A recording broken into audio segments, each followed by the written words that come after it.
Ladies and gentlemen, boys and girls, humanoids of all descriptions, welcome to the channel. I'm Cap, this is my place. For this month's Army story, we pick up where we left off, where 72nd Engineer Company and Delta Troop 4th Cav were on an international flight, the volunteer crew, on their way to Saudi Arabia.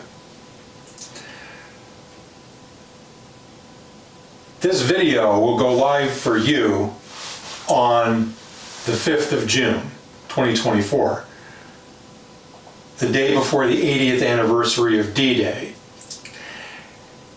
It's an odd coincidence that when I sat down with my legal pad and wrote out the what stories I was going to tell, the ones that I can remember,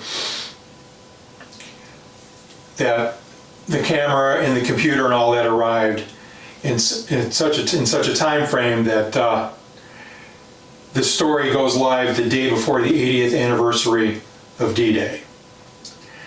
And the story of our deployment runs directly into the consequences of D-Day. So let's get started. So there we are on an international flight. The aircraft needs to be serviced at certain intervals, and that meant we had to land on the Channel Coast. The airfield that we used was very clearly an airfield that was built for international flights who were landing on an emergent or emergency basis and not really intended to regularly receive transatlantic flights, although the runway more than adequate for takeoff and landing. There was a small red brick Art Deco style terminal building. Now, to set up what's about to happen, we have to go back 46 years to spring of 1944.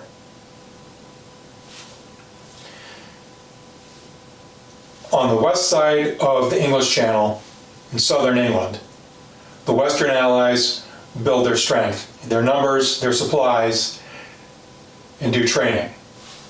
On the east side of the channel, the Wehrmacht, occupying Europe, the army of Nazi Germany,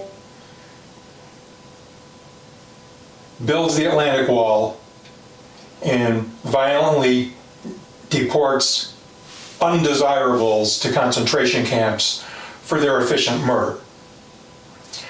Finally, the Western Allies see an opportunity where the tides will be right to do the landing, and the weather, while marginal, will just be good enough both with the sea state and winds for parachute drop. Orders are issued, ammunition is brought out, and in early morning, 500,000 real men go to the beach.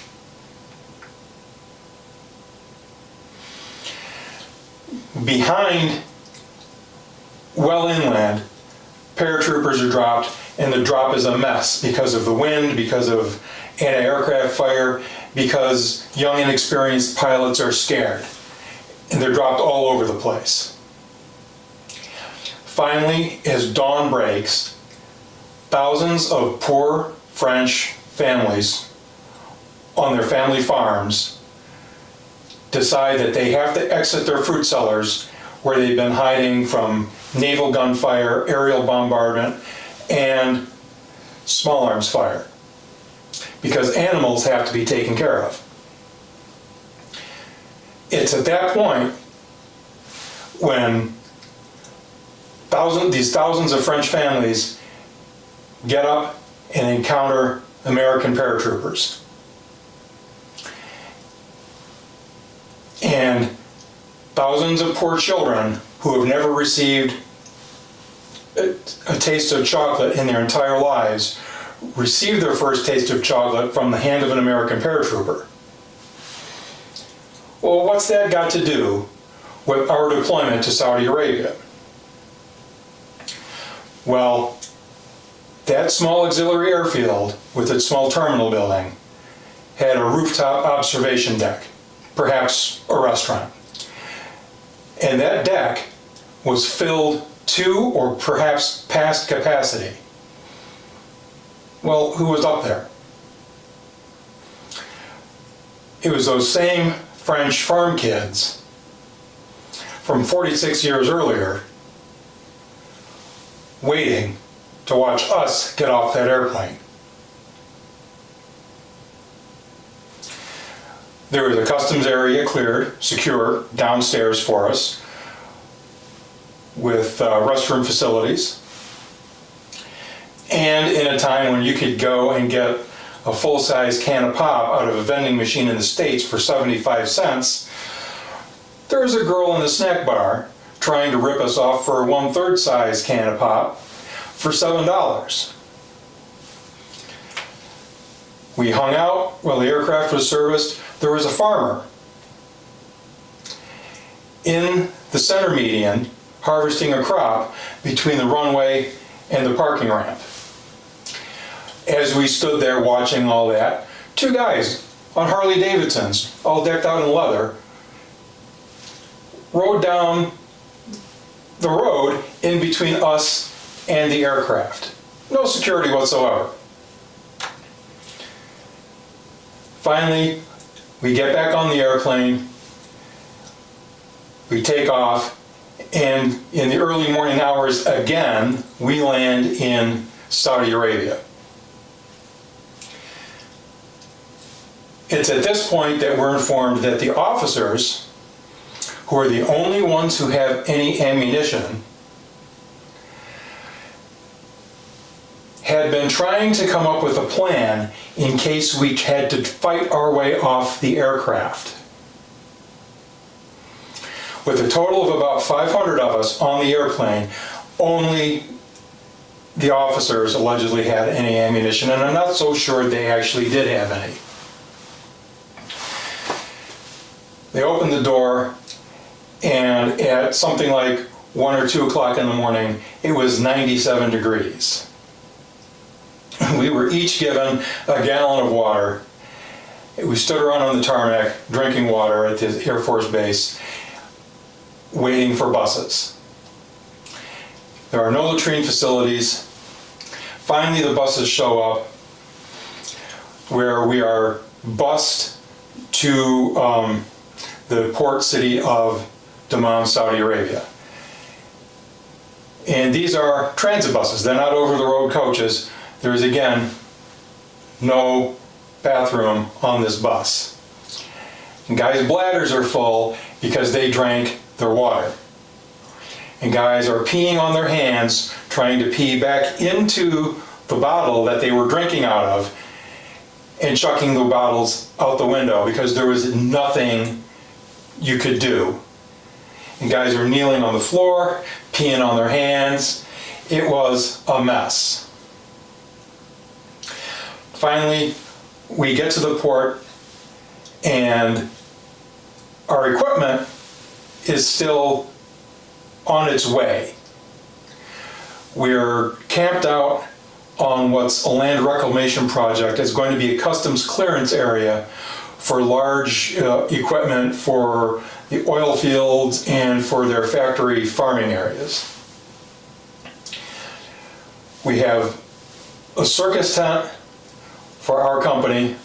I don't know where Delta 4 Cav went. And we immediately start drawing meals off the Saudi economy.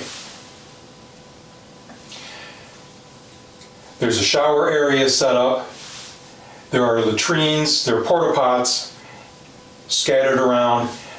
They're letting local septic business come in and suck out the latrines.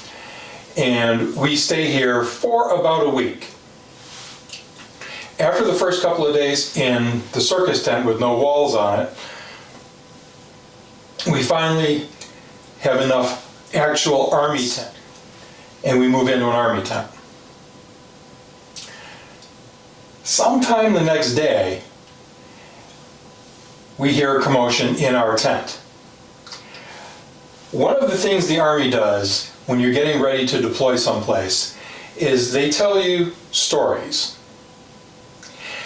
And they're tall tales about how there's a poisonous insect or a snake or something that's going to bite you or scratch you under every rock. And every one of those things has fleas, lice, or ticks. So one of our NCOs, one of the E5s, was convinced there was a snake in his sleeping bag. And again, this is a land reclamation area. The only wildlife we've seen are seabirds. We're next to the ocean. Where did the snake come from? There can't possibly be a snake. He says, well, I can feel the snake. I can feel it in there in my sleeping bag. There's something in there. Okay, Sarge, no problem. So we all go and we grab our entrenching tools and we beat the life, not out of a snake, out of a rolled up, crusty brown Army towel. Guys, we all know what we do, married or not, when we're on deployment.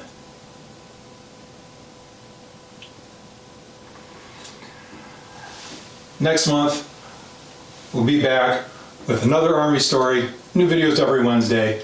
Next month, we move into the desert. Don't forget to like, share, and subscribe. We'll see you next time.